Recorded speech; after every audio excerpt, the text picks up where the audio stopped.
Bismillahirrahmanirrahim. Alhamdulillahi wahdah wassalatu wassalamu ala man la nabiyya ba'dah wa ala alihi wa sahbihi wa walah ila qiyamis sa'ah. Allahumma alimna ma yanfa'una wanfa'na bima 'allamtana wa zidna 'ilma. Subhanaka la 'ilma lana illa ma 'allamtana innaka antal alimul hakim. Allahumma ya muallima Ibrahim 'allimna wa ya mufahhima Sulaiman fahimna. Allahumma arinal haqqa haqqan warzuqna ittiba'ah wa arinal batila batilan warzuqna ijtinabah.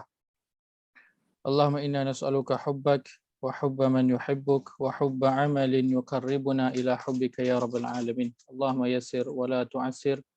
Rabbi tammim bil khair. Allahumma amin. Amma ba'd. Assalamualaikum warahmatullahi wabarakatuh. Waalaikumsalam warahmatullahi wabarakatuh.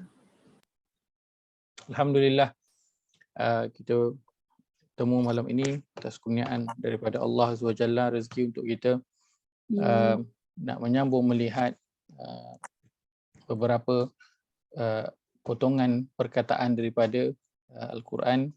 Alhamdulillah Allah lapangkan masa kita bersama-sama pada malam ini. Allah masih pilih kita untuk mendengar ataupun berbincang berkaitan dengan Al-Quran. Malam ini kita sambung pembicaraan kita dalam ayat suran dan larangan. Kita nak melihat pada ayat yang ke-43. InsyaAllah kita nak baca dulu pada muka surat 7. Muka surat 7, surah Al-Baqarah, surah yang kedua. Kita nak baca ayat 42 dan juga ayat yang ke-43.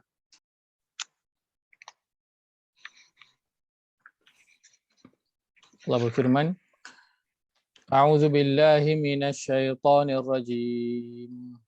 A'udzu billahi minasy syaithanir rajim. Wa la talbisul haqqo bil batili wa taktumul haqqo wa antum ta'lamun. ولا تلبسوا الحق بالباطل وتكتموا الحق وأنتم تعلمون وأقيموا الصلاة وآتوا الزكاة واركعوا مع الراكعين. وأقيموا الصلاة وآتوا الزكاة واركعوا مع الراكعين. Terjemahan. Dan janganlah kamu campur adukkan kebenaran dengan kebatilan. Batil artinya kesalahan, kejahatan, kemungkaran dan sebagainya. Dan janganlah kamu sembunyikan kebenaran sedangkan kamu mengetahuinya. 43. Dan laksanakanlah solat, tunaikanlah zakat dan rukuklah berserta orang yang rukuk. Baik. Jaya sihat ke? Alhamdulillah, Ustaz. Oh ya, suara macam lain sikit je. Ada sikit-sikit. Tak, okey. Saya cuma mungkin sini hujan tak berhenti, Ustaz. Oh, masya-Allah. Hujan dia Langkawi. Langkawi ya. Semalam whole night, malam kemarin tu belah siang. Oh, okey. Masya-Allah. Baik, ayat ke-42 yang telah kita bincangkan sebelum ini, itulah perbincangannya tentang al-haq dan juga al-batil. Sesuatu yang benar, yang betul dan juga sesuatu yang salah. Dan ini dua perkara yang memainkan peranan yang penting dalam agama. Kerana agama ini bila nak dapat markah, nak kena jawab jawapan yang betul. Kalau jawab jawapan yang salah, walaupun jawapan itu digoreng macam mana pun, dia tetap jawapan yang salah. Dan maka kena jawab jawapan yang betul. Walaupun jawapan itu pendek, tapi kalau dia betul, dia dikira ada markahnya. Jawapan yang salah walaupun panjang, dia tetap salah. Maka perihal betul dan juga salah itu memainkan peranan yang penting dalam agama, dalam diri seseorang itu. Kerana dia nanti akan disemak dan nanti pada waktu semakan itu dia tidak ada peluang untuk tak lulus. Dia mesti kena lulus. Dia tak ada peluang untuk tak lulus sebab dia tak boleh nak repeat paper lagi sekali. Dia sekali sahaja boleh duduk test itu. Maka sebab itu mengenali al-haq, apa yang benar dalam agama ini dari sudut cara beribadah, dari sudut cara berfikir dan juga cara bekerja, itu perkara yang dituntut. Dan selepas itu mengenali perkara yang batil menjadi lebih mudah, insya-Allah, kerana kita telah tahu mana yang betul. Baik, kemudian pada ayat yang ke-43 kita memasuki suruhan Allah Azza wa Jalla yang seterusnya. Suruhan Allah Azza wa Jalla seterusnya, ia masih lagi berkisar tentang Bani Israel, tetapi dia memasuki pada suruhan Allah Azza wa Jalla yang lain, itulah wa aqimus salah, dan dirikanlah olehmu akan solat. Baik. Setelah dua ayat di atas, sebelum itu Allah ingatkan tentang apa? Kita bermula dengan ayat yang ke-40, iaitu Allah suruh ingat nikmat yang Allah telah berikan kepada mereka. Kemudian Allah suruh tunaikan janji-janji. Kemudian Allah suruh beriman dengan apa yang dia telah turunkan kepada Nabi Muhammad sallallahu alaihi wasallam itu. Baik. Kemudian Allah ingatkan jangan campur adukkan yang betul dan juga yang salah. Setelah cerita berkaitan 4 perkara itu, maka Allah sebutkan pada ayat yang ke-43 ini, wa aqimus salah, dan dirikanlah solat. Ini adalah satu suruhan daripada Allah Azza wa Jalla agar Bani Israel ini kembali rapat dengan Allah. Kembali rapat dengan Allah. Kalau kita lihat yang lain-lain sebelum itu, dia tidak ada suruhan yang memerlukan kepada tindakan fizikal. Kan? Suruh ingat nikmat Allah bagi. Suruh tunaikan janji, suruh beriman kepada kitab. Jangan campur adukkan yang betul dan juga yang salah. Sampai pada ayat yang ke-43 ini bermula satu suruhan yang memerlukan yang berkaitan dengan fizikal. Itulah solat. Dan tujuannya agar Allah inginkan Bani Israel ini kembali rapat dengan Allah Azza wa Jalla. Kenapa perlu untuk rapat? Dia sama dengan apa yang telah kita bincangkan sebelum ini. Bila seseorang itu dia rapat dengan seseorang yang lain, maka dia lebih mudah untuk nak mendengar kata-kata ataupun nak mendengar nasihat. Dan kalau nak ikut itu, dia lebih mudah nak ikut. Kan? Kita lebih mudah nak ikut kadang kengkawan, apa yang kengkawan buat, berbanding dengan orang yang kita tak kenal. Kita lebih mudah untuk terikut kawan. Maka Allah mulakan suruhannya yang berbentuk fizikal itu dengan menyuruh Bani Israel agar mendirikan solat. Dan solat ini memang telah ada dalam ibadah Bani Israel, kaum Yahudi. Mereka telah ada solat. Cuma mungkin caranya itu berbeza dengan cara yang umat Islam lakukan. Baik. Ayat 40 hingga ayat yang ke-42 itu semua adalah amalan-amalan yang kita boleh sebutkan sebagai amalan batin. Ayat ke-43 ini Allah bermula dengan disebutkan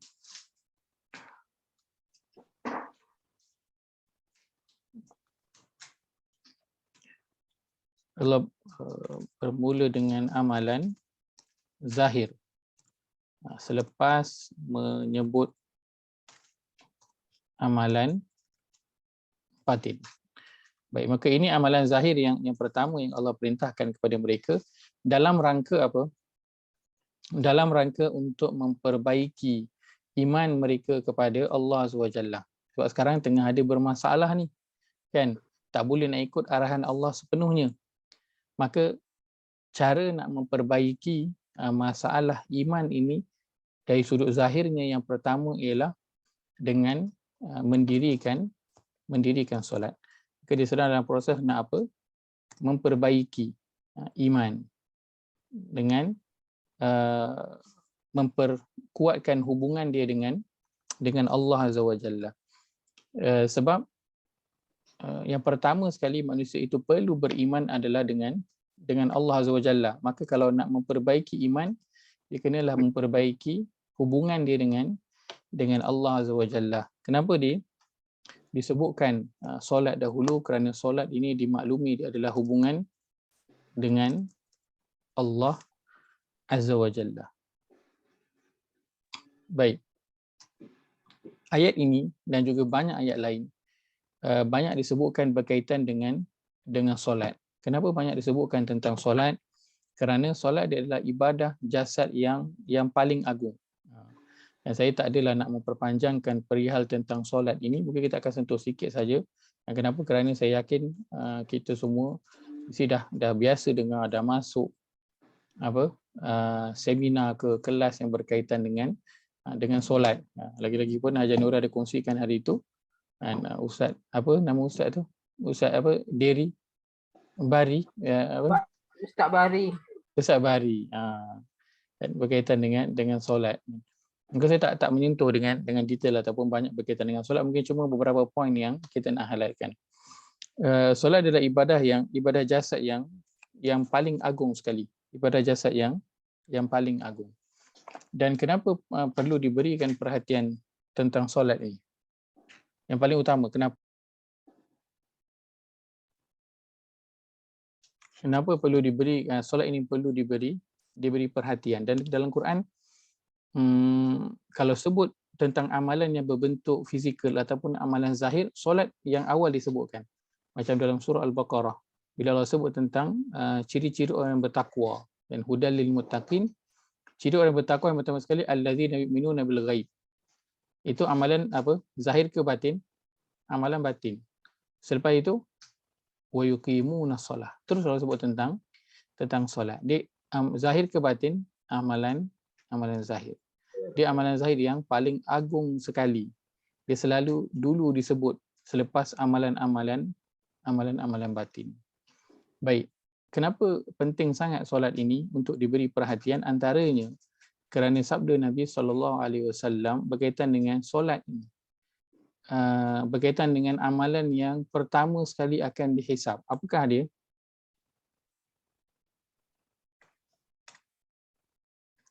Solat kita, Ustaz. Solat. Sudah tentulah solat, tengah cakap tentang solat lah kan. Dia adalah amalan pertama yang akan dihisab ataupun dihitung. Kan sabda Nabi SAW, awwalu ma yuhasabu bihil abdu yaumal qiyamati as-salah. Perkara pertama yang akan dihitung terhadap seorang hamba itu adalah solat. Fa'in saluha sa'iru amalih wa in fasadat sa'iru amalih. Jika baik solat dia, maka akan baik juga keseluruhan amal dia yang lain. Jika rosak solatnya, maka amalannya juga yang lain akan rosak juga. Maka dia amalan pertama yang akan dihitung oleh Allah Azza wa Jalla. Ini dia punya kepala dia. So Allah kata kalau bahagian solat ini rosak, bahagian lain juga amalannya akan rosak. Kalau bahagian ini elok, bahagian lain juga dia akan elok. Baik. Maka Allah sebutkan di awal suruhan untuk memperbaiki iman kepada Bani Israel ini adalah suruhan untuk mereka mendirikan solat. Dan kenapa Allah masih peringatkan perkara yang mungkin benda itu dah ada dah diamalkan dalam masyarakat, betul tak? Macam kita kalau baca Quran itu masih lagi diperingatkan wahai orang kepada orang yang beriman agar mendirikan solat, sedangkan solat itu memang dah menjadi satu perkara yang dimaklumi dalam masyarakat, tetapi Allah masih highlightkan tentang perkara itu. Kenapa? Dan Allah, kalau kita lihat dalam Al-Quran, bila berkaitan dengan solat, itu dikaitkan dengan aqimu. Perkataan yang digunakan adalah aqimu. Apa maksud aqimu? Maksudnya adalah dirikanlah. Dirikanlah. Maka Allah suruh dirikan solat. Maka dia berbeza dengan apa? Dia berbeza dengan tunaikan solat. Kalau dalam bahasa Arab, tunaikan solat, dia perkataannya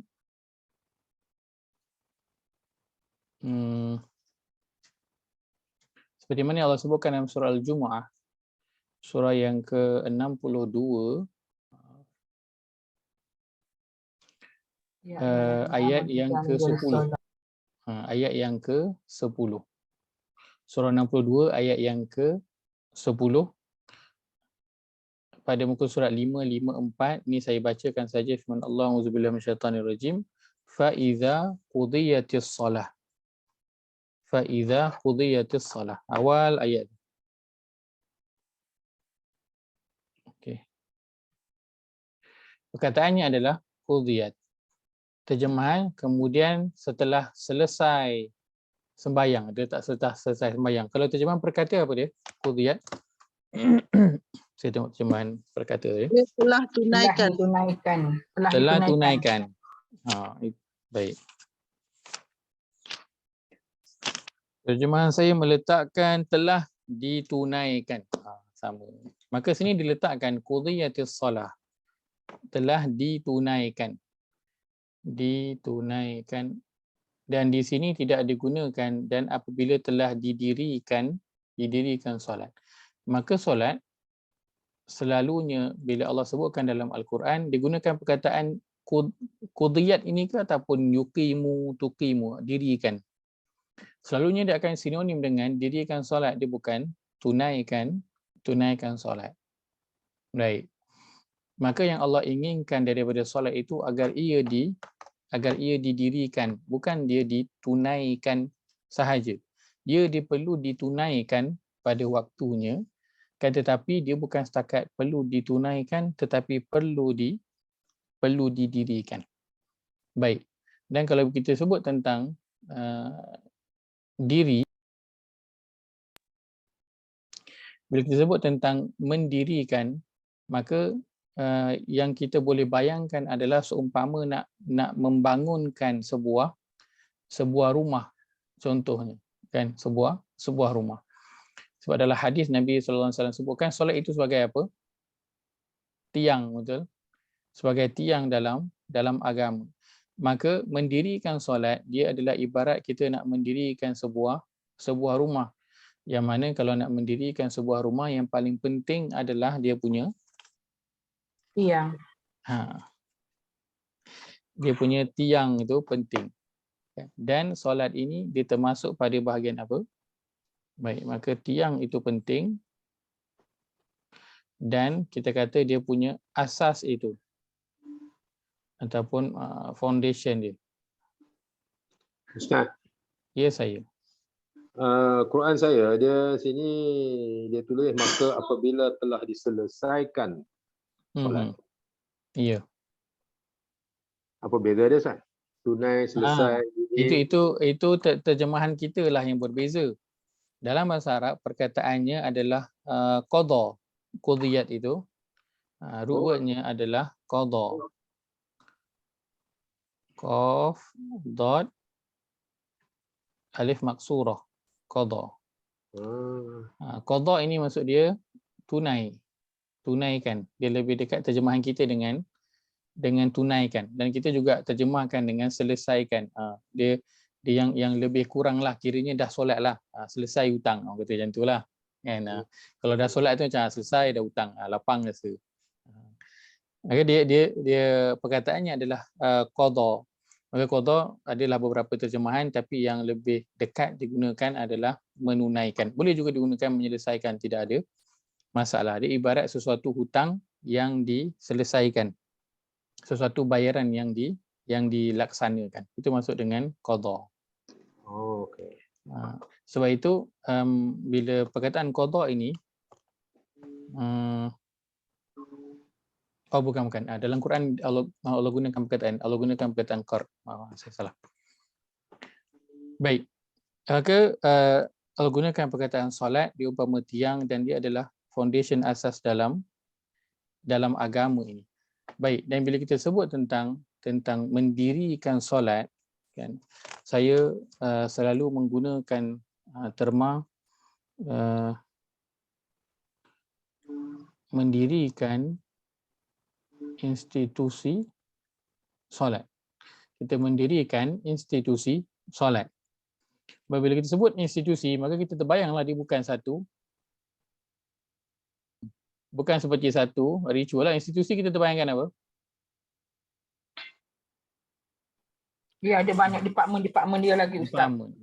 Dia banyak department. Dia macam satu, kalau kita sebut macam college ke universiti ke kan, satu tempat yang ada pelbagai perkara. Maka mendirikan solat, dia umpama kita nak yang diminta oleh Allah adalah bukan menunaikan solat tetapi mendirikan institusi solat. Maknanya satu tempat yang lengkap dengan pelbagai fasiliti. Dan kalau kita telah mendirikan satu tempat, kita ada satu tempat. Contoh kita bina satu rumah lah, contoh. Kita dah siapkan semua fasiliti yang sepatutnya. Ada bilik, ada toilet, semuanya adalah, kipas, lampu, semua dah ada. Jalan masuk dan sebagainya. Tiba-tiba kita tinggalkan. Kan? Contoh aja ya, buat rumah kat Langkawi, dia duduk KL, tak boleh balik dalam Langkawi. Rumah dah buat cantik dah, tinggal. Akhirnya rumah itu akan jadi apa? Rosak Rumah Ustaz. itu akan jadi rosak balik. Walaupun rumah tu rumah yang batu pun, dia tetap akan jadi rumah yang buruk. Dia akan jadi rumah yang rosak. Kan? Akhirnya jadi rumah yang macam apa? Rumah macam rumah berantu. Orang tengok lalu depan pun takut. Kenapa? Dia tak buat maintenance. Dia mendirikan satu bangunan. Dia sediakan semua fasiliti pada awalnya, tapi dia tak maintain. Maka bila tak ada maintenance itu dibuat, itu bangunan dia besar macam mana, hebat macam mana pun dia akan jadi buruk dan cepat akan rosak. Dan sebab itu buat maintenance itu penting. Pakailah, kita pakai kereta yang brand daripada mana pun. Kalau tak jaga dia punya maintenance, dia akan akhirnya tersadai juga tepi jalan. Biarpun dia boleh keluar indikator tayar tak cukup angin ke, bateri nak kena tukar, plug nak kena tukar, macam-macam. Tapi kalau kita tak buat, tak maintain, dia tetap akan rosak. Pakailah kereta kebal sekalipun, kalau tak maintain dia tetap akan rosak. Maka sebab itu solat, dia umpama kita nak mendirikan satu institusi, satu rumah, dan dia perlu kepada pertama masa yang lama untuk dilakukan, untuk mendirikan dia, dan yang kedua, dia selepas dah dirikan itu, dia perlu namanya proses maintenance, nak maintainkan bangunan itu. Maka sebab itu daripada awal seseorang itu balik, dia telah dipertanggungjawabkan untuk mendirikan solat selama dia hidup. Maka tempoh itu satu tempoh yang panjang. Dan yang kedua, dia pula mendirikan solat sebanyak 5 kali setiap hari. Maka itu masuk dalam proses dia nak mendirikan institusi solat itu. Baik, kenapa Allah beryaya sangat nak suruh kita mendirikan solat sampai 5 kali sehari?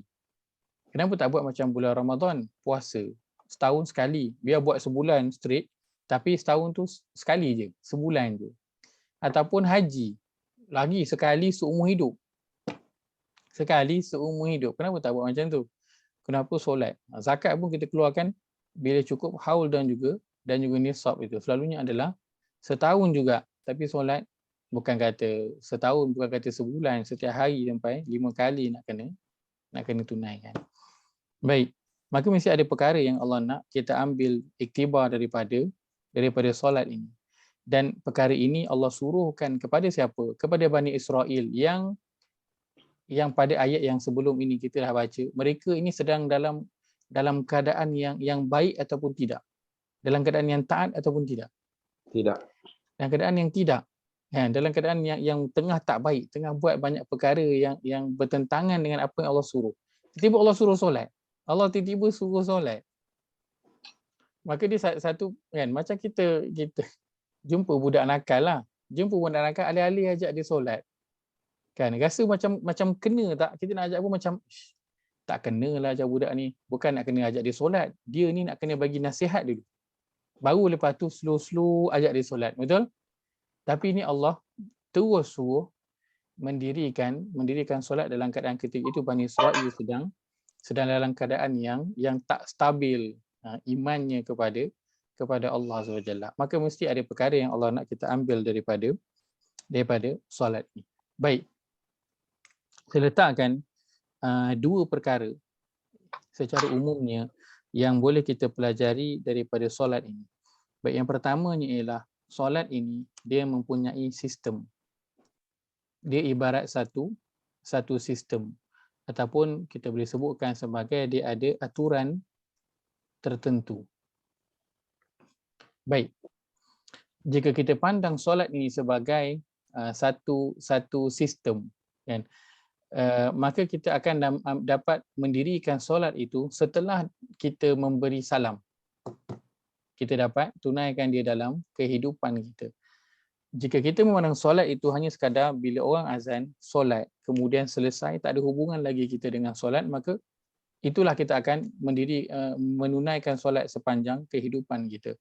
Akan tetapi Bani Israel yang ketika itu sedang bercelaru dia punya fikiran dia, kan, nak ikut yang mana satu, nak ikut Allah ke nak ikut sendiri punya kehendak.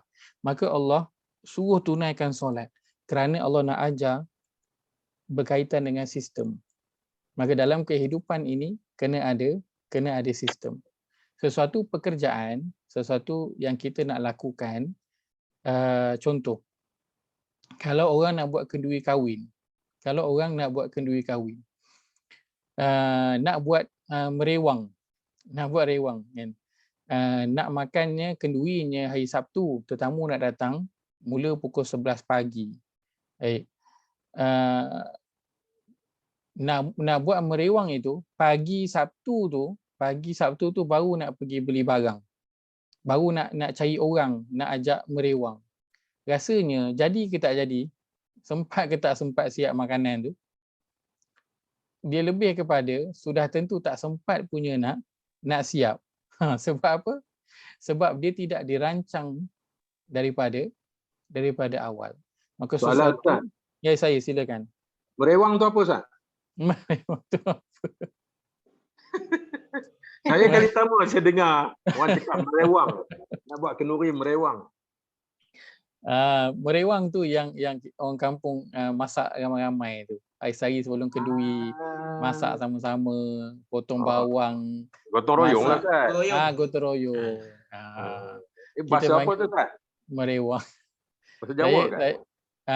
Jawa. Saya tak ingat bahasa negeri apa guna merewang itu, tapi saya kat Gombak tu kita guna merewang jugalah. Antara kalau belah utara Ustaz kata merewang, merewang tu pergi yang tak tentu arah. Oh. Itu saya kata apa Ustaz ni duk merewang pula ni. Saya ingat tuan rumah tu nak pergi joli mana-mana tu relax. Saya tanya. Kalau tak salah anggap dah. Itulah. Saya tahu Ustaz. Melaka, Johor, Negeri Sembilan, kita orang memang akan sebut rewang. Melaka, Johor, Negeri Sembilan sebut rewang. Dia rewang saja. Bukan merewang tu gila sikit. Kalau merewang tu gila. Kalau rewang saya Ustaz. Sebelah sini tu macam tu lah. Maknanya kalau you merewang tu, dia tak tentu arah lah tu. Entah apa nak buat, entah apa nak pergi. Kita tak tahu dia ni pergi merewang ni kita kata kan. Dia macam tu. Maknanya satu perkataan utara selatan memang maknanya tu utara selatan lah. Kan berbeza betul dia punya makna tu. Jauh. Masya-Allah. Itulah kelebihan Allah jadikan kita semua ni qabaila. Kan pelbagai kabilah kaum li ta'arafu untuk saling kenal. Kita dalam negara kita pun kita tak habis lagi kenal kan, masya-Allah. Merewang, saya suka ni merewang. Tak tahu merewang tu orang Kedah panggil tak tentu hala. Ada saya rasa saya pernah dengar kau kata, kau ni nak ke mana duk merewang sana sini ni. Yalah. Okey baik. Maka daripada solat mengajar kita bahawa dalam kehidupan ini dia ada sistem ataupun aturan tertentu. Lepas tu kalau kita lihat solat, kita kena mulakan, apa maksud solat? Dia adalah sesuatu yang dimulakan dengan takbir dan diakhiri dengan salam. Dia ada pergerakan dan bacaan yang tertentu. Orang tak boleh dia mula-mula solat dia terus nak rukuk ataupun terus nak sujud, tak boleh. Dia mula je solat dia terus nak baca surah As-Sajdah, tak boleh. Dia kena baca surah Al-Fatihah dulu, dia kena baca doa iftitah dulu. Dia kena angkat takbir dulu. Dan dia ada aturan dia. yang telah Allah tetapkan. Pergerakannya itu telah ditetapkan, tak boleh ikut suka. Nak bergerak macam mana yang kita nak. Maka solat dia mengajarkan kepada seorang Muslim itu dalam kehidupan ini perlu ada sistem, perlu ada aturan tertentu, perlu dirancang apa yang hendak dilakukan. Maka seseorang yang menjaga solat dia, maka di luar solat sepatutnya dia adalah orang yang bersistem, orang yang merancang pada setiap apa yang dia nak lakukan. Dia bukan orang yang main belasah je, kan, main langgar je. Dia tak ada, dia kena buat ni dia tak ada orang yang plan. Sebab itu kalau kita saya yakin ramai yang pernah bekerja kan di syarikat, dan kalau kat syarikat kena tak buat plan sesuatu perkara nak buat, nak berniaga, ada plan.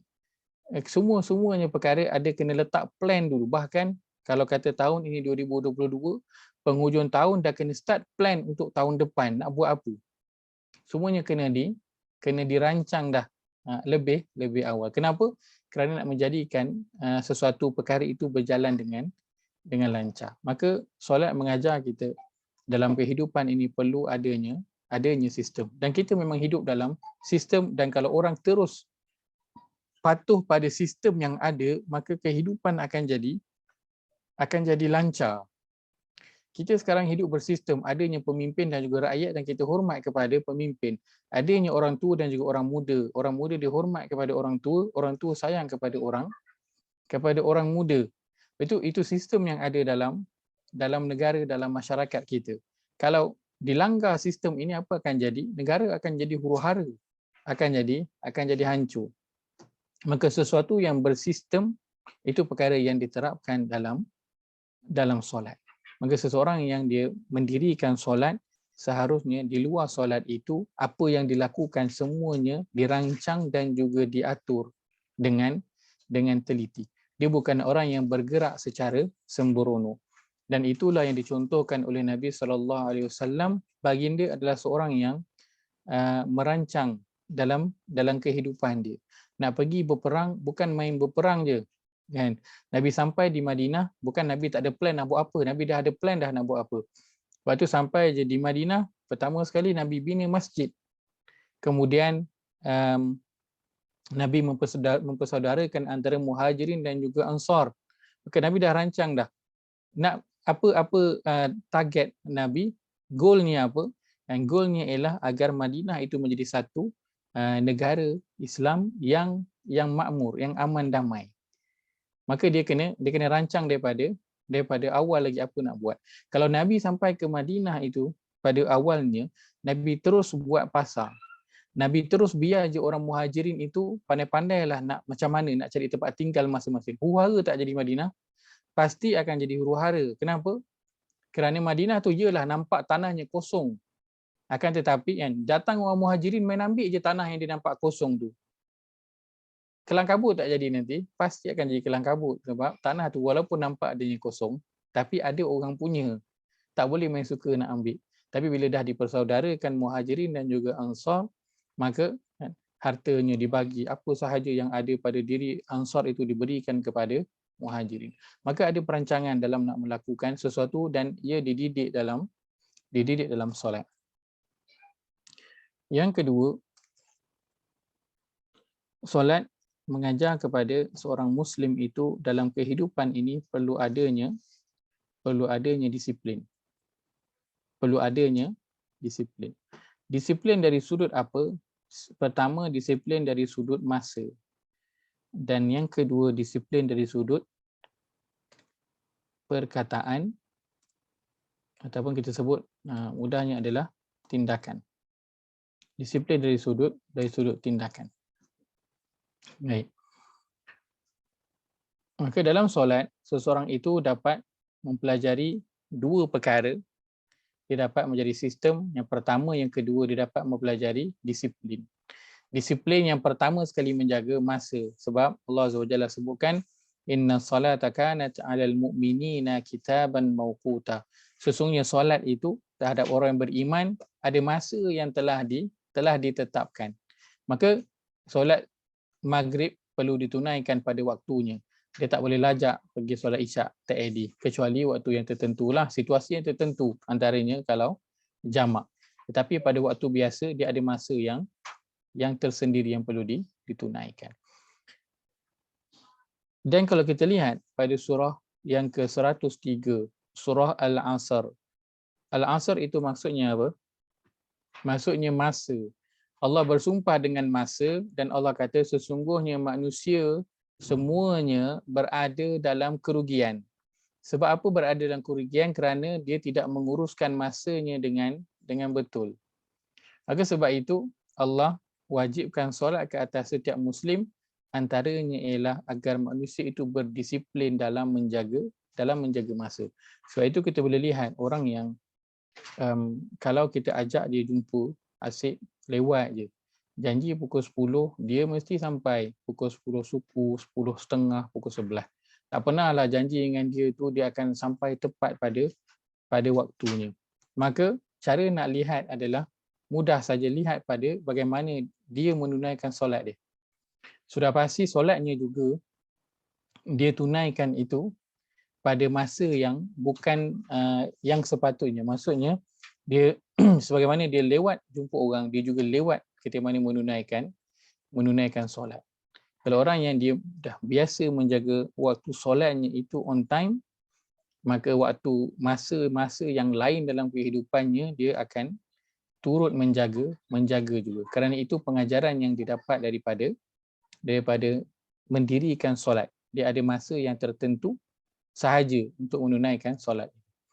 Yang kedua, disiplin yang diajar dalam solat adalah yang berbentuk tindakan. Sama ada daripada perkataan dan juga perbuatan. Kenapa? Kerana solat kita tak boleh cakap sesuka hati kita.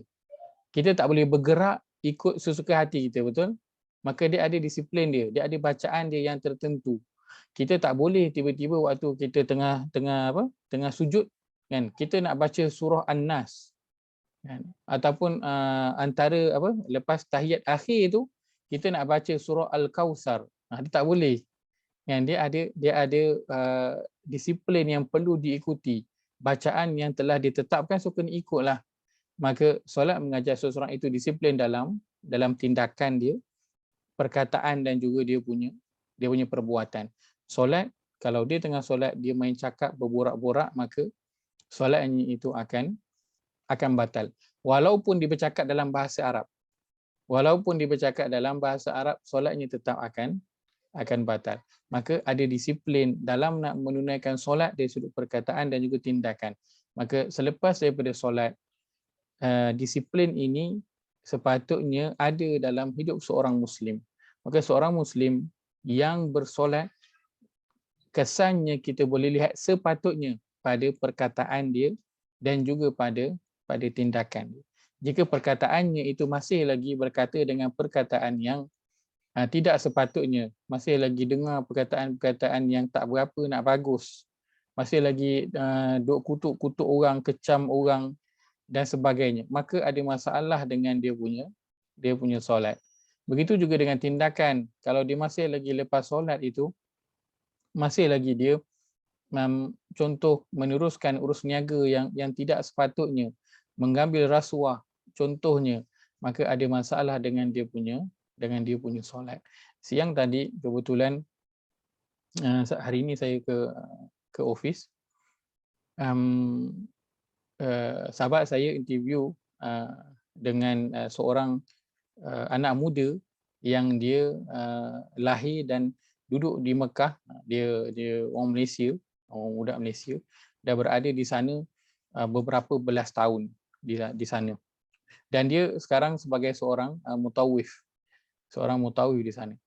Dia kata antara yang pernah diuruskan adalah VIP lah, VVIP dia kata.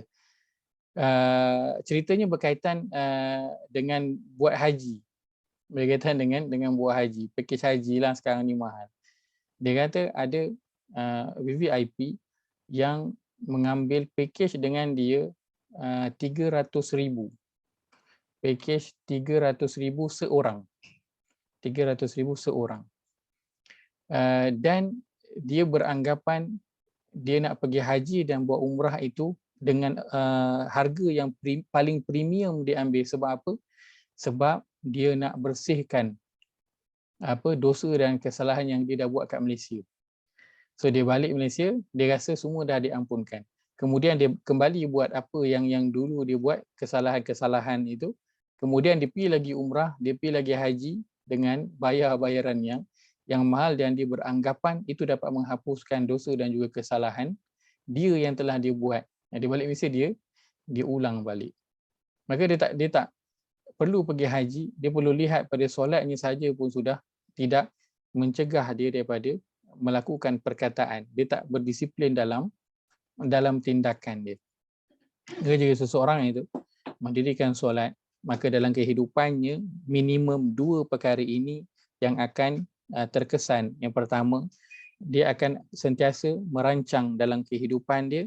Yang kedua, dia adalah seorang yang berdisiplin. Baik. Kan tetapi pernah tak kita mendengar soalan orang yang dia dah solat tapi dia masih lagi mencuri ke, masih lagi buat dosa, buat maksiat. Kan biasa kan, kalau cerita tentang solat, itulah dia pun soalan yang akan keluar.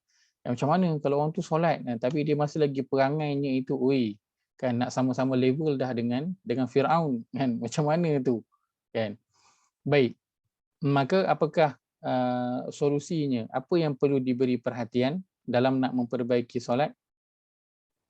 Ada siapa boleh kongsikan?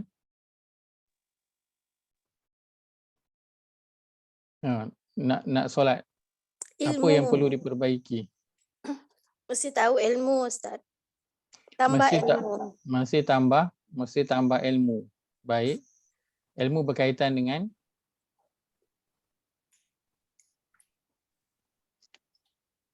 solat. Ya. Berkaitan dengan yang berkaitan dengannya lah. Betul? Betul. Okay. Baik, terima kasih. Ada lagi? Penghayatan, Ustaz, penghayatan tentang solat, betul faham makna apa yang kita baca. Penghayatan tentang solat, baik, dan faham apa yang dibaca. Baik, sangat baik. Kenapa kena solat? Untuk apa? Faham apa yang dibaca dalam solat tu. Supaya khusyuk, Ustaz. Supaya khusyuk, kena khusyuk. Supaya membantu untuk khusyuk. So Allah sebutkan dalam surah An-Nisa, wahai orang beriman, la taqrabus solat wa antum sukara. Janganlah kamu dekat dengan solat ni. Maksudnya jangan solat dalam keadaan kamu mabuk. Jangan solat dalam keadaan kamu mabuk. Apa maksudnya mabuk? Maksud mabuk adalah orang yang dia tak tahu apa yang dia ucapkan. Dia tak tahu. Orang mabuk kan dia tak tahu apa dia cakap, apa dia buat, semua dia tak tahu. Maka Allah kata la taqrabus solat wa antum sukara. Jangan dekat dengan solat dalam keadaan kamu mabuk. Kadang-kadang kamu tak faham apa yang diucapkan dalam solat. Bukannya maksudnya jangan solat lah kalau macam tu, bukan. Maksudnya dia adalah kita kena memperbaiki kefahaman kita tentang bacaan-bacaan dalam solat, agar kita tak solat dalam keadaan yang mabuk, tak solat dalam keadaan yang mabuk. Sebab itu orang kita lebih suka untuk solat di belakang orang yang suaranya sedap. Kenapa? Kerana itu je yang dia dapat faham lagu ataupun bacaan dia lah, lagu daripada bacaan Al-Quran itu. Lain daripada itu dia tak dapat nak faham. Jadi kita bergantung dengan lagu. Itu bila bulan Ramadan berebut surau dan juga masjid akan ambil imam yang suaranya sedap, supaya nanti makmum semua akan suka datang, sebab dia nakkan suara, bukan dia punya bacaan itu. Baik. Terima kasih, itu semua membantu untuk nak menjadikan solat itu satu yang berharga, yang menghalang dia daripada buat perkara yang tidak sepatutnya. Baik. Kalau kita lihat pada surah yang ke-29 ayat ke-45, ini perkara yang kalau cerita tentang solat, inilah ayatnya pun pada surah yang ke-29 ayat yang ke-45, kita nak ambil secara ringkas sahaja. Muka surat 401, surah Al-Ankabut surah ke-29 ayat yang ke-45, Allah berfirman, A'udzu billahi minasyaitonir rajim. أعوذ بالله من الشيطان الرجيم. Utlu ma uhiya ilaika minal kitabi wa aqimis salah. أتل ما أوحي إليك من الكتاب وأقم الصلاة. Inna salata tanha 'anil fahsya'i wal munkar إن الصلاة تنهى عن الفحشاء والمنكر wa la dzikrullahi akbar ولذكر الله أكبر wallahu ya'lamu ma tasna'un. والله يعلم ما تصنعون. Terjemahan. Bacalah kitab Al-Quran yang telah diwahyukan kepadamu, Muhammad, dan laksanakanlah solat. Sesungguhnya, solat itu mencegah dari perbuatan keji dan mungkar, dan ketahuilah, mengingati Allah, yakni solat itu lebih besar keutamaannya dari ibadah yang lain. Allah mengetahui apa yang kamu kerjakan. Baik. So, inilah yang selalu disebutkan bahawa solat itu mencegah perbuatan keji dan mungkar, dan soalan yang timbul ialah kenapa orang yang dia solat tapi masih lagi buat perkara yang tidak baik, perkara dosa dan juga maksiat. Baik. Pertamanya dalam hadis Nabi sallallahu alaihi wasallam sebutkan seorang lelaki yang sahabat mengadu kepada Nabi, dia orang yang solat akan tetapi dia seorang pencuri. Maka Nabi sallallahu alaihi wasallam kata solat akan mencegah dia daripada perbuatan tersebut. So dia lambat laun solat akan memberi kesan juga dalam kehidupan dia. Baik.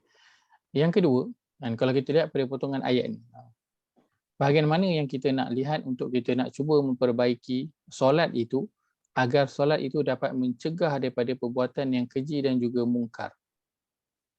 Nak tengok tang mana? Kita pernah sebutkan tentang potongan ayat ni. Al-Quran, Ustaz. Bacalah kitab Al-Quran. Baik, nak tengok pada potongan awal itu Allah sebut kaitan dengan utlu ma uhiya ilaika minal kitab. Suruh baca apa yang telah diwahyukan kepadamu daripada kitab itu dan kemudian dirikanlah solat. Baik, maka dalam sistem pendidikan kita pada anak dan juga cucu kita, sepatutnya pendidikan yang awal diberikan adalah terhadap Al-Quran dulu, terhadap kitab dulu. Lepas tu barulah ajar dia solat. Sekarang kita ajar dia solat dalam keadaan kitab itu ataupun Al-Quran itu belum lagi diajarkan kepada dia. Belum ajar baca lagi. Dan belum ajar untuk nak cuba faham. Tak adalah untuk sampai dia faham besar, tapi dimulakan daripada kecil itu pertama sekali Alkitab dulu diberi perhatian. Kemudian barulah mendirikan solat. Dan kita dengan anak-anak kita paksa dia untuk solat, sedangkan dia dengan Al-Quran itu belum lagi dia faham, hingga dia tak tahu kenapa, apa keperluan dia untuk solat. Arahan ini datang daripada siapa, dia ambil daripada mana. Kan? Begitu juga kalau puasa, kita suruh berpuasa tapi solatnya itu kita tak bagi perhatian, tapi puasa Ramadan itu kita suruh dia berpuasa. Solat itu kita tak beri perhatian. Baik. Solat yang dapat mencegah perbuatan keji dan mungkar, ia didahului dengan perhatian yang diberikan kepada Alkitab dulu, iaitu Al-Quran. Barulah solat itu akan mencegah solat yang difahami kitabnya ataupun Al-Qurannya itu, barulah akan dapat mencegah daripada perbuatan keji dan juga mungkar. Sebab itu kalau kita lihat pada ayat ini, Allah gunakan perkataannya apa? Utlu. Allah tak gunakan perkataan dia Iqra'. Betul tak? Kan, sedangkan terjemahan kita Iqra' dan Utlu, dua-duanya sama, bacalah. Sama. Tapi di sini Allah gunakan Utlu, Allah tak gunakan Iqra'. Kenapa? Kerana Utlu itu, apa maksud dalam apa yang ada dalam makna Utlu? Dia ada baca, lagi dia ada faham, lagi dia ada ikut. Maka itu yang terkandung dalam perkataan utlu. Dan sebab itu Allah gunakan di sini perkataannya utlu, Allah tak guna iqra. Dan dalam terjemahan kalau di skrin itu kita lihat bacalah serta ikutlah. So dia ada letak situ perkataan ikut. Mana dia dapat perkataan ikut itu? Dalam teks Arabnya tak ada, dia diambil dari perkataan utlu. Dan ini tafsiran yang diambil daripada Ibnu Abbas radhiyallahu an berkaitan dengan perkataan utlu, iaitulah mengikut. Utlu maksudnya adalah dia bukan tilawah. Kita utlu ni tilawah lah perkataannya.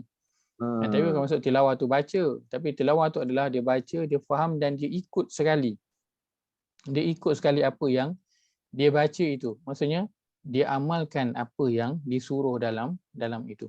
Maka seseorang yang dia mendirikan solat dalam keadaan dia tahu dia kena solat itu atas arahan daripada Allah kerana dia nak bersyukur, mengucapkan terima kasih atas nikmat Allah telah berikan kepada dia. Dia solat itu kerana tanggungjawab dia sebagai seorang Muslim. Dia solat itu dia kena lakukan dengan ikhlas.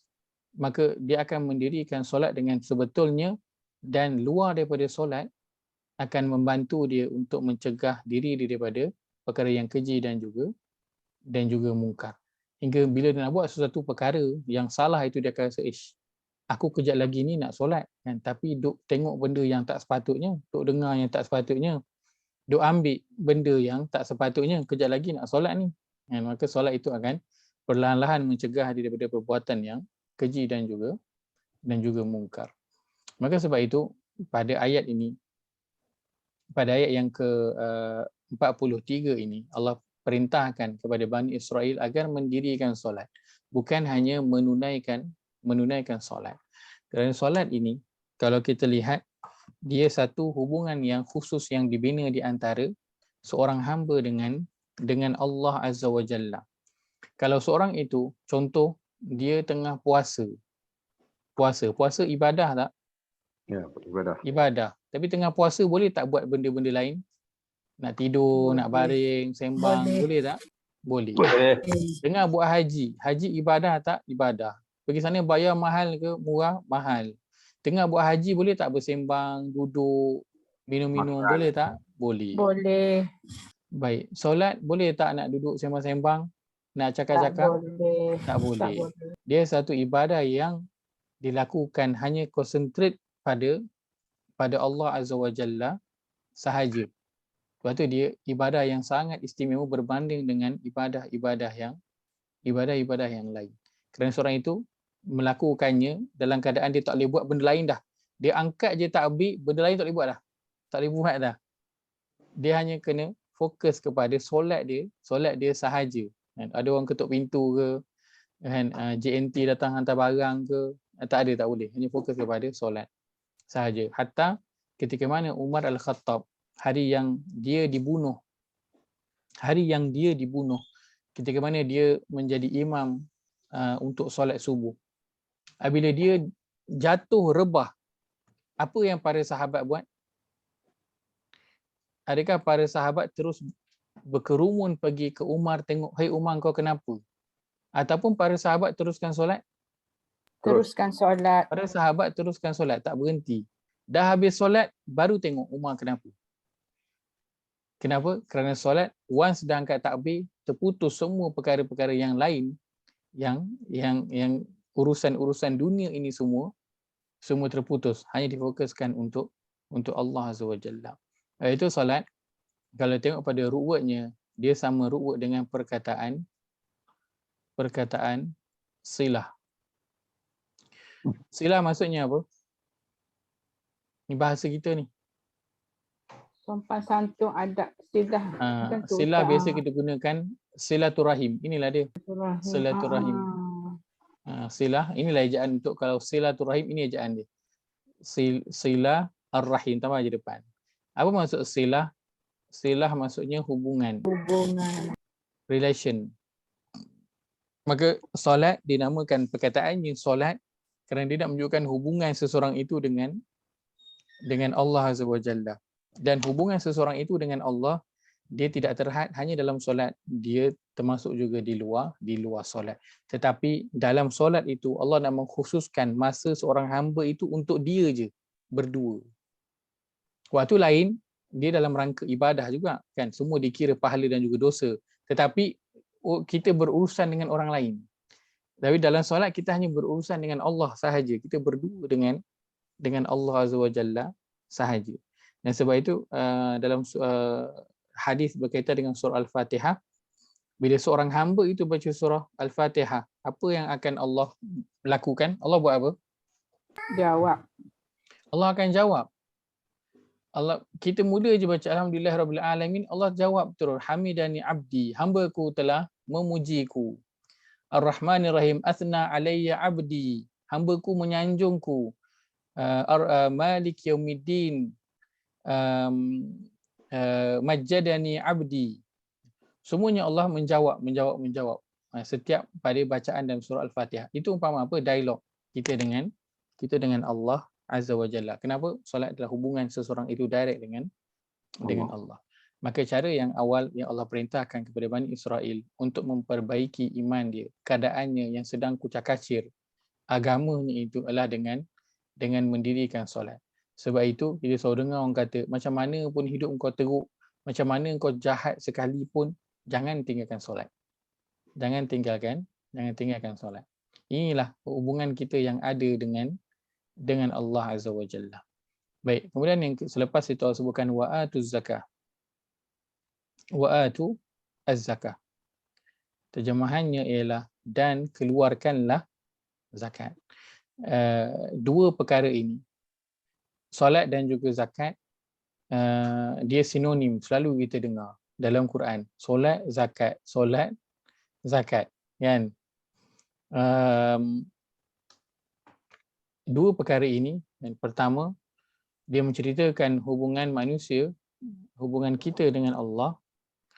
Kemudian datang selepas itu hubungan kita dengan manusia. Maka dua perkara ini perlu dijaga.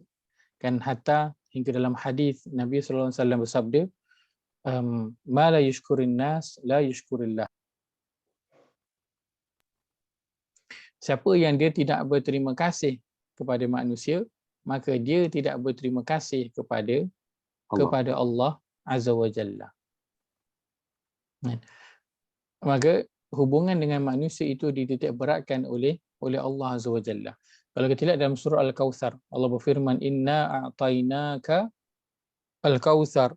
Sesungguhnya kami telah mengurniakan kepadamu wahai Muhammad Al-Kautsar. Ada terjemahan meletakkan telaga Kautsar.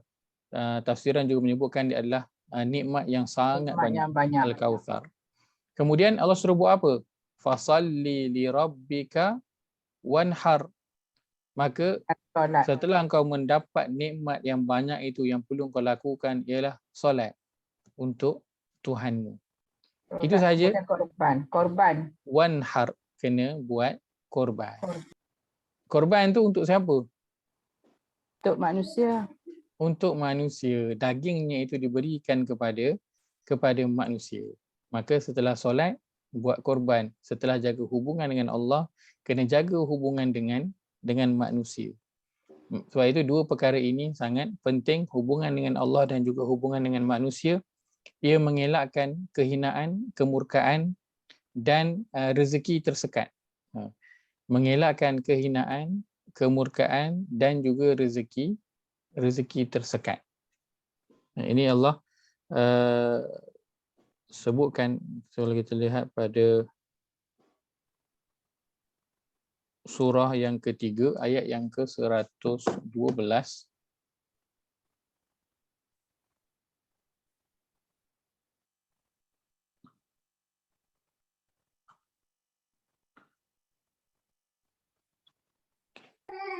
Pada muka surat 64. Muka surat 64.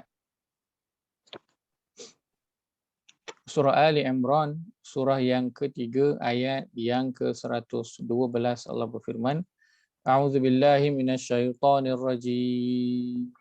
A'udzubillahi minasyaitonir rajim. ضربت عليهم الذلة أينما ثقفوا إلا بحبل من الله وحبل من الناس.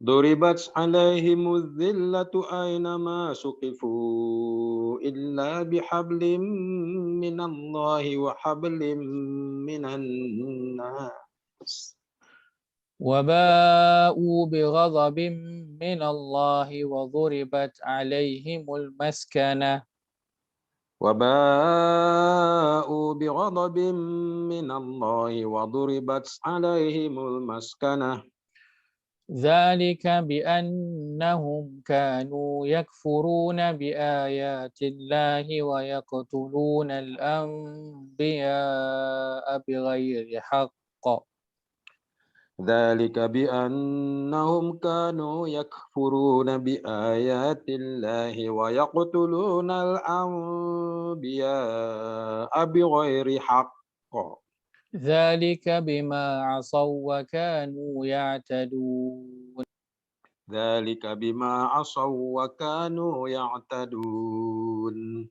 Terjemahan, Mereka diliputi kehinaan di mana saja mereka berada kecuali jika mereka berpegang kepada tali Allah, yakni agama Allah dan tali perjanjian dengan manusia. Mereka mendapat murka dari Allah dan selalu diliputi kesengsaraan. Yang demikian itu kerana mereka mengingkari ayat-ayat Allah dan membunuh para nabi tanpa hak, yakni alasan yang benar. Yang demikian itu kerana mereka durhaka dan melampaui batas. baik, ini cerita tentang siapa? Cerita tentang orang Yahudi juga. Allah kata mereka ditimpakan kehinaan. Kecuali apa? Dengan adanya sebab hablum minallah dan juga hablum minan nas. Dan mereka ditimpakan juga kemurkaan dan juga ditimpakan dengan kemiskinan dari segala jurusan, dari segala arah. Baik.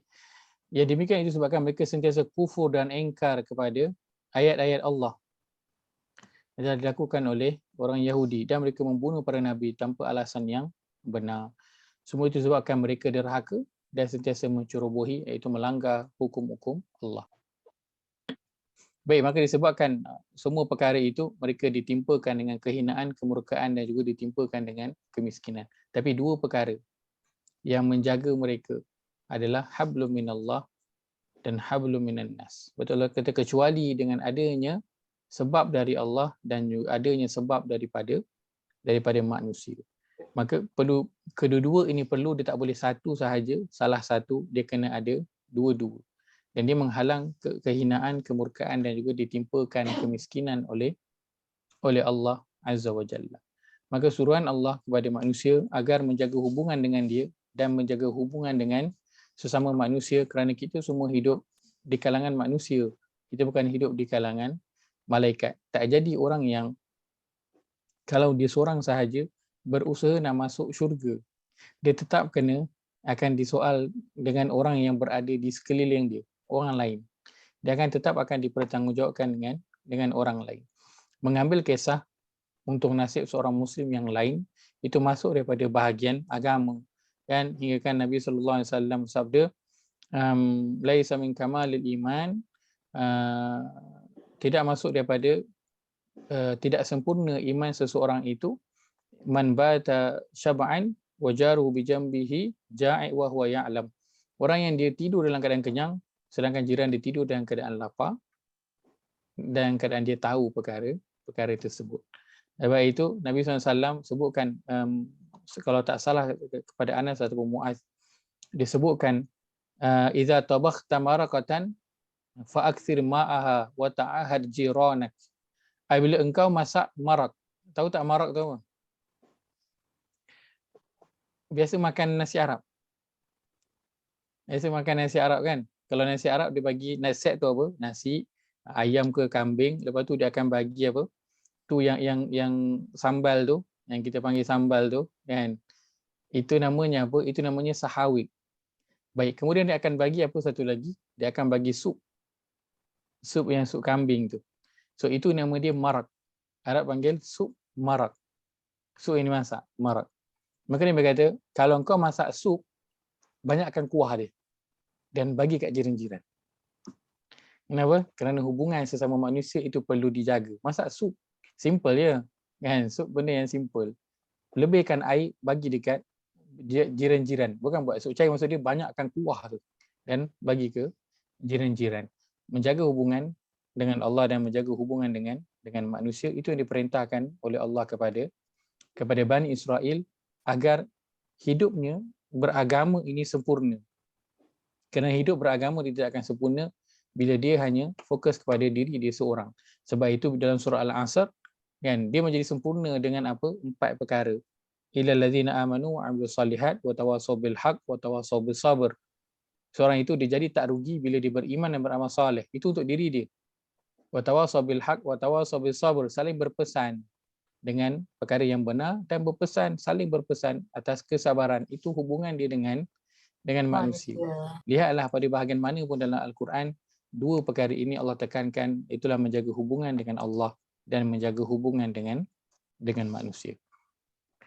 Kemudian warka'u ma'ar raki'in, dan rukuklah kamu semua berjemaah bersama-sama orang-orang yang rukuk. Baik.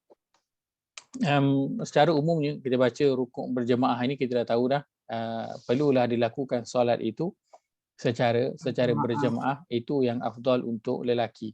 Berjemaah yang dimasukkan adalah berjemaah di surau ataupun masjid. Itu tempat solat untuk lelaki, berjemaah di surau ataupun masjid. Dia sebut je jemaah, dia memang dekat masjid. Dia tak ada jemaah di tempat-tempat yang lain kat rumah. Kita boleh sebutlah jemaah, tapi jemaah yang disebutkan dalam Islam, dalam fiqh, jemaah itu adalah solat yang didirikan di surau ataupun masjid. Sebab itu solat istisqa, solat minta hujan, ataupun solat khusuf, solat gerhana bulan, gerhana matahari. Dalam hadis disebutkan perlu dilakukan secara berjemaah.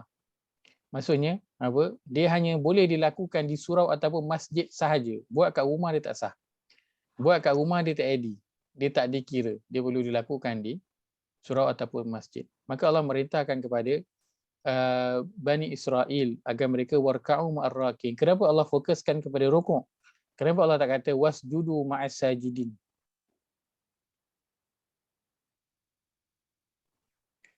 Kenapa Allah tak suruh sujud bersama-sama orang yang sujud? Allah suruh rukuk bersama-sama orang yang rukuk. Kenapa?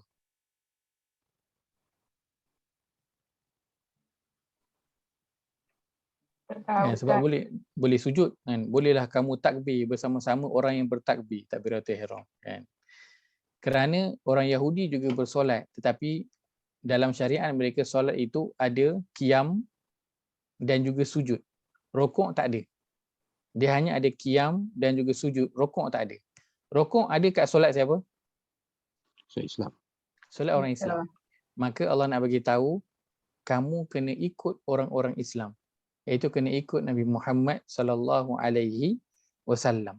Allah bagi tahu secara halus. Allah masukkan warka'u ma'ar raki'in. Pi rukuk dengan orang-orang yang rukuk, dan orang yang berrukuk dalam solatnya adalah orang-orang Islam. Agar dia suruhan kepada Bani Israel agar mereka mematuhi Nabi SAW dan bersama-sama dengan orang Islam. Sebab ketika Nabi dah turun syariat yang sah, yang valid ketika itu adalah syariat Islam sahaja. Maka nak solat, Allah suruh solat. Dan mereka fahami kerana mereka memang solat itu dah ada dalam masyarakat mereka. Cuma Allah sebutkan warka'u kan. Kalau dah suruh solat, sepatutnya tak perlu sebut dah warka'u, sebab rukuk ini masuk dalam bahagian solat dah. Kan? Tapi Allah sebut warka'u sebab dalam syariat Yahudi dahulu dia tak ada rukuk, ada dalam bahagian Islam. Seolah Allah suruh secara halus agar mereka itu patuh kepada Nabi Muhammad dan masuk ke dalam agama Islam. Masya-Allah, cantik Ustaz. Masya-Allah kan. Ayat-ayat Allah Azza wa Jalla itu halus. Dia punya perkara tersirat yang hendak disampaikan itu. Baik. Kemudian pada ayat yang ke-44 Allah sebutkan atamuruna an-nasa bil birri wa tansawna anfusakum wa antum tatlunal kitab. Sebab adakah kamu menyuruh manusia itu buat kebaikan dan kamu lupa terhadap diri kamu sendiri sedangkan kamu membaca Alkitab. Ayat yang ke-40, ayat ke-44 pada surah Al-Baqarah ni. Baik.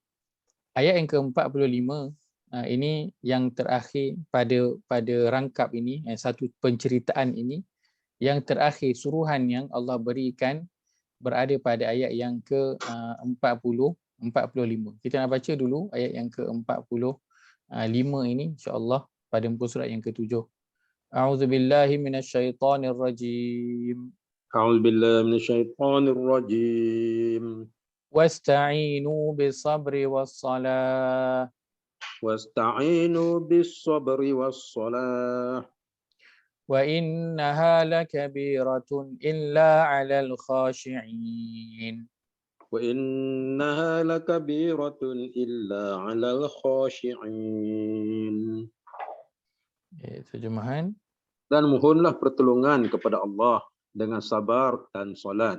Dan solat itu sungguh berat kecuali bagi orang-orang yang khusyuk.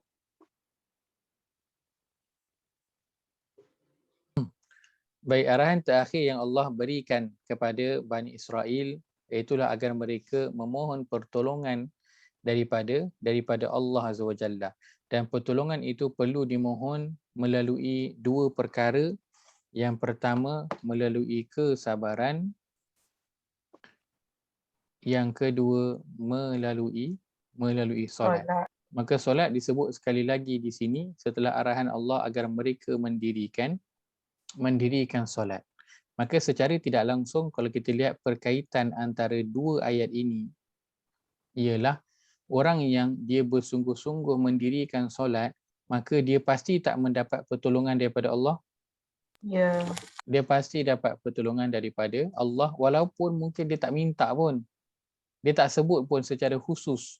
Tetapi kesungguhan dia mendirikan solat itu, maka Allah akan berikan pertolongan. Kerana itu cara Allah minta kepada Bani Israel dan juga kita, jika nak memohon pertolongan, ia dimulakan ibadah. Dan sabar ini ibadah zahir ke batin, ibadah batin, dan ibadah zahirnya itu dimulakan dengan solat. Baik. Dan yang perlu diberi perhatian antara kedua ini kan, adalah pertama adalah solat. Kan? Kenapa? Kerana orang kalau ditimpa dengan masalah, dia malas jadi solat. Kan? Malas nak solat. Dia jadi berat nak solat. Dia jadi susah nak fokus dalam solat itu sehingga dia jadi malas nak solat. Tak bangun-bangun nak solat itu. Baik. Sedangkan solat ini yang akan memberi kesan yang besar pada pertolongan yang akan dia dapat daripada Allah Azza wa Jalla. Kita telah sebutkan sebelum ini, kalau seseorang itu ditimpa dengan apa pun bentuk kesusahan, apa pun masalah, yang perkara pertama sekali yang dia kena buat, apa dia kena tingkatkan apa? Solat. Dia kena tingkatkan Ibadah dia. Pertama, dia kena tingkatkan ibadah. Orang yang ada masalah, dia kena tingkatkan ibadah dia. Dan ibadah ini secara khususnya yang pertama sekali yang dia kena tingkatkan adalah solat dia. Begitu Allah kata dalam surah Al-Fatihah, Iyyaka na'budu wa iyyaka nasta'in. Hanya kepada engkau kami mengabdikan diri, beribadah, dan hanya kepada engkau kami mohon pertolongan. Maka nak minta tolong, dia kena lalu jalan ibadah, kena tingkatkan ibadah itu. Barulah pertolongan itu akan sampai dengan cepat. Dia bukan kita mulakan dengan apa pun bentuk-bentuk usaha dan yang lain. Kita mulakan dengan meningkatkan ibadah terlebih dahulu. Ini yang Allah sebutkan, minta tolong dengan sabar dan juga solat. Maka jika seseorang ditimpa dengan masalah musibah dalam kehidupan dia, yang perlu dilakukan adalah tingkatkan ibadah dan yang pertama sekali adalah solat, kerana dia hubungan yang istimewa seseorang itu dengan Tuhan. Dan di sini pun Allah fokuskan, kalau kita lihat, wa innaha lakabiratun illa 'alal khashi'in. Dan sesungguhnya ia tu balik ke mana? Wa innaha lakabiratun. Sesungguhnya ia itu sangat-sangat berat. Dia balik ke mana? Solat. Macam mana tahu dia balik ke solat? Sebab dia kata Macam mana tahu dia balik ke solat? Bukan kepada solat dan juga sabar. Ataupun malam kepada baru sabar. belajar. Malam baru belajar. Apa dia? Apa nama? Lakabiratan tu dia ada tarmabutah. Solat tu, solat waktu untuk apa? Isim jamak muannas. Baik. Solat ni solat. Kena sesungguhnya ia kan, dia kembali kepada solat kerana lakabirah ini dia perkataan yang berbentuk muannas, feminin. Betul. Sebab apa feminin? Ada tamarbutah. Baik, maka perkataan ada tamarbutah dia balik kepada perkataan ada tamarbutah lah. Sebab itu solat itu rujuk. Ha ini kan untuk muannas, betul tak? Ha untuk apa? Hiya. Hiya adalah untuk feminin. Domirnya adalah hiya. Untuk feminin. Ha ini domir untuk feminin. Maka antara sabar dan juga solat bentuk perkataannya yang feminin, gender perkataan itu yang berbentuk feminin adalah solat. Kerana dia diakhiri dengan ta marbutah. Maka di hujung ini Allah suruh mula itu, Allah suruh minta pertolongan dengan sabar dan solat. Dan sungguhnya solat itu berat kecuali kepada orang-orang yang khusyuk. Maka Allah fokuskan di akhir ini tentang solat itu kerana dia berat untuk dilakukan ketika mana seseorang ditimpa dengan musibah. Baik, maka nak minta tolong kepada Allah. Allah sebutkan, Allah beri arahan kepada Bani Israel agar mereka memohon pertolongan. Pertolongan untuk apa? Pertolongan untuk apa yang Allah nak mereka mohon ini? Pertolongan agar mereka ini kembali ke jalan yang betul, mengikut agama ataupun cara agama yang betul. Maka dalam nak melakukan ibadah, dalam nak beragama, kita kena doa minta tolong kepada Allah agar apa yang kita buat dalam agama ini betul tepat macam mana yang Allah nak. Kena minta betul tepat macam mana yang Allah nak. Sebab itu Nabi SAW berdoa, doa Nabi, Allahumma hdini, ya Allah berikanlah petunjuk kepada aku. Bukankah Nabi dah dapat petunjuk? Nabi doa agar Allah minta petunjuk supaya apa yang dia buat dalam agama ni, ibadah dia semua tepat macam yang Allah nak. Dan apa Nabi sebut? Allahumma hdini wasaddidni. Wasaddidni. Kita pernah dengar doa ni? Allahumma hdini wasaddidni. Kali pertama Ustaz. Baik, saddidni. Allahumma hdini wasaddidni. Saddidni ni maksudnya apa? Saddidni ni maksudnya ialah kalau contoh kan kita memanah ataupun menembak, nak dapat memanah ataupun tembak tepat-tepat dekat tu yang tengah-tengah tu, lubang yang kecil tu. Kalau main dart tu yang merah kat tengah yang kecil tu, so itu dinamakan saddid. Sesuatu yang dilontar tepat, on point, kena sasaran tepat. Dia tak lari sikit pun, dia tepat kena pada sasaran. Itu maksud saddid.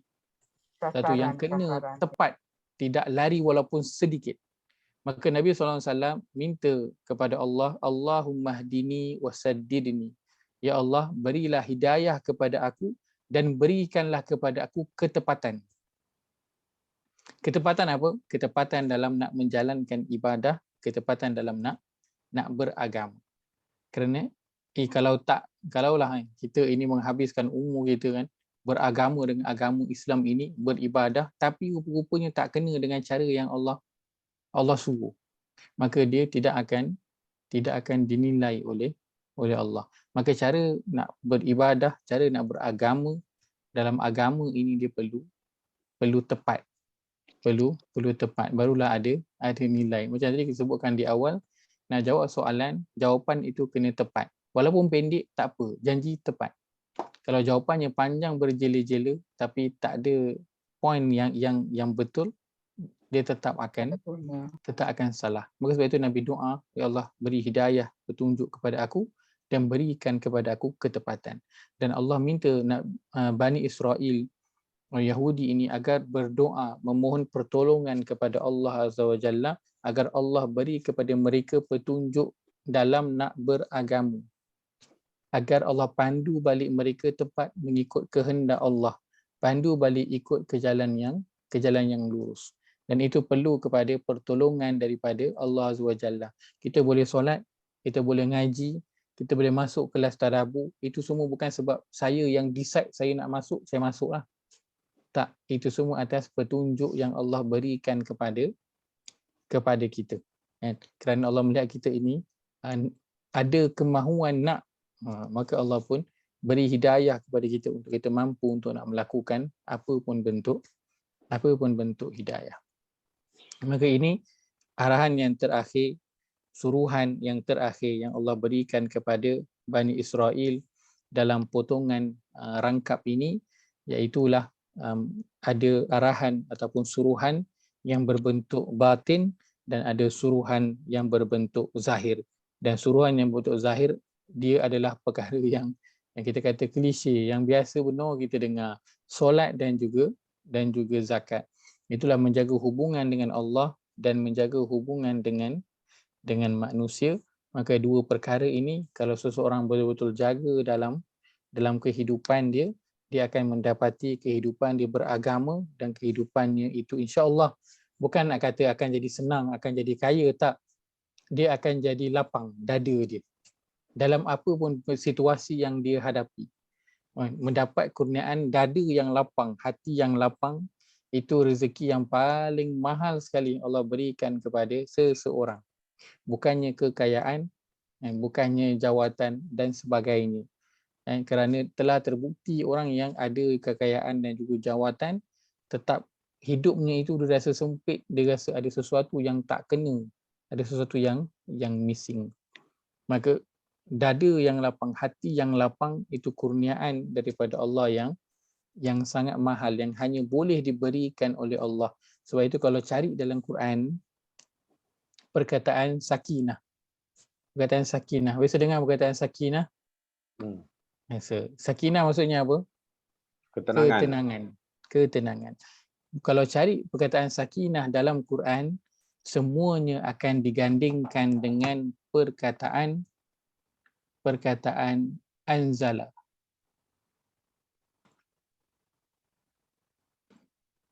Ataupun adik-beradik dia lah nazala dan sebagainya. Apa maksud anzala? Inna anzalnahu fi lailatul qadr. Maksudnya apa? Sesungguhnya kami telah menurunkan. So anzala maksudnya menurunkan. Cari dalam Quran perkataan sakinah, kita akan lihat dia digandingkan dengan perkataan anzala, iaitu menurunkan. Memberitahu kita memberitahu kepada kita bahawa ketenangan itu dia datang hanya daripada Allah. Dia diturunkan kepada kita. Dia bukan, carilah apa-apa benda pun dalam dunia ini nak dapatkan ketenangan, takkan kekal. Orang kata kan, orang dengar lagu kan, pergi kelab. Orang kata orang pergi kelab tu sebab nak apa? Nak tenang, nak enjoy. Dengar lagu sebab nak release. Dan pergi makan, minum, pergi shopping, pergi main golf, macam-macam lah benda yang orang buat sebab nak release, nak relax, nak tenang. Berapa lama? Kejap je. Kalau dengar lagu, habis lah. Lepas tu dia akan kembali murung dalam masalah dia. Kembali murung. Sebab apa? Dia mencari ketenangan dengan benda yang dicipta oleh kita sendiri manusia. Yang kita tak tahu pun benda tu boleh ke tak bagi ketenangan. Tak. Kita tak bertanya kepada Allah. Allah kata ketenangan itu anzala, dia turunkan. Maka kalau nak tenang, macam mana? Nak ada hati yang lapang, kena minta dekat dia lah. Sebab dia sahaja yang akan menurunkan ketenangan itu. Maka dia mendapat hati yang tenang, lapang, itu rezeki daripada Allah Azza wa Jalla, yang kita kena minta dia dengan apa? Dengan menjaga hubungan dengan Allah, juga menjaga hubungan dengan manusia. Allah tak janjikan hidup kita akan kaya, mendapat apa? Perhatian, mendapat jawatan, pengaruh yang besar, tak. Allah tak janjikan itu, tapi Allah akan berikan ketenangan dalam kehidupan hati yang tenang, dan itu perkara yang paling mahal sekali yang kita perlukan pada masa ini, pada akhir-akhir zaman ini. Wallahu ta'ala alam, itu saja saya kongsikan pada malam ini. Moga ada manfaat dapat diambil. Aqulu qawli hadza wa astaghfirullah al-azim li wa lakum. Allahumma ja'al hadza jama'ana jama'an marhuma وتفرقنا من بعده تفرقا معصوما اللهم إنا نعوذ بك من علم لا ينفع ومن آمين. قلب لا يخشع ومن نفس لا تشبع ومن دعوة لا يستجاب لها ربنا اغفر لنا ولإخواننا الذين سبقونا بالإيمان ولا تجعل في قلوبنا غلا للذين آمنوا ربنا إنك رؤوف رحيم Amin. ربنا آتنا في الدنيا حسنة وفي الآخرة حسنة وقنا عذاب النار صلى اللهم على نبينا محمد وعلى آله وصحبه أجمعين والحمد لله رب العالمين. Kita Amin. tutup majlis kita dengan tasbih kifarah. Subhanakallahumma wa bihamdika asyhadu an la ilaha illa anta astaghfiruka wa atubu ilaih. Jazakumullah khairan pada semua meluangkan masa. Moga Allah nilai dia sebagai amal yang soleh insya-Allah. Jazakumullah khairan, barakallahu fikum. Terima kasih semua. Assalamualaikum warahmatullahi. Waalaikumsalam. Terima kasih Ustaz. Terima kasih Ustaz. Terima kasih semua. Assalamualaikum. Assalamualaikum. Kelas tu. Terima kasih.